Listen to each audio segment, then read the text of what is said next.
Donc tu répètes après moi ce que je vais dire. Tu dis Ashhadu an la ilaha illallahu wa ashhadu anna Muhammadan abduhu wa rasuluhu. J'atteste avec ma langue. Je reconnais dans mon cœur, il n'y a pas un autre Dieu sauf Allah. Et Mohamed est son messager. Jésus-Christ est son messager. Chez musulmans, à l'instant, Allah a effacé ton ardoise où il est mentionné comme des péchés. Moïse alayhi salatu wassalam, dans Deutéronome, n'est-ce pas, Exode 32, verset 30 à 35, il dit à l'éternel Dieu, pardonne à ce peuple-là, ou bien efface mon nom de ton livre de vie. Ça veut dire qu'il y a un livre de vie auprès de Dieu où il mentionne tout. Il dit efface, ça veut dire qu'on peut effacer. Donc pour toi, vient d'être effacé, Allah te donne une seconde chance pour que tu, n'est-ce pas, puisses te repentir pour tout ce que tu as fait.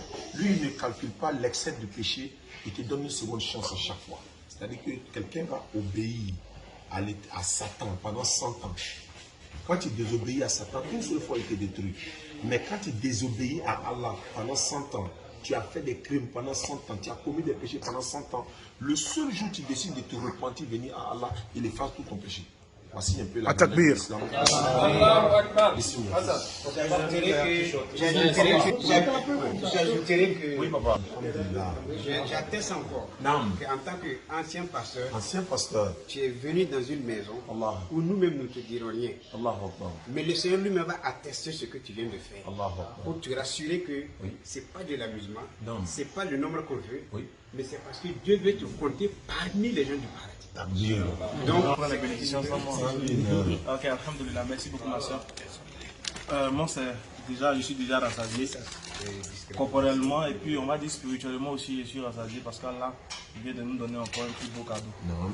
Et sachez que moi, ce que j'aimerais vous dire, c'est que ne vous convertissez pas pour quelqu'un.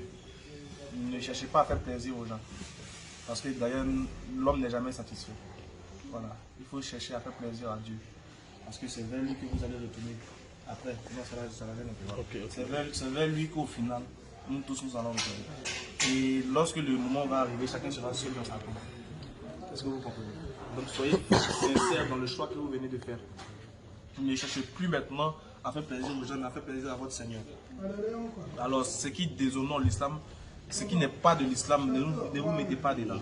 Quand vous voyez une chose qui est ambiguë, si vous voyez quelque chose qui est ambigu, quelque chose qui n'est pas correct, à votre sens, qui ne va pas avec votre moralité, cherchez, posez la question. Est-ce que le Coran en a parlé? Est-ce que le prophète a dit ça? Est-ce que voilà, ne soyez pas une musulmane suivie, c'est celle qui suit seulement tout ce qu'on dit, non, vérifiez.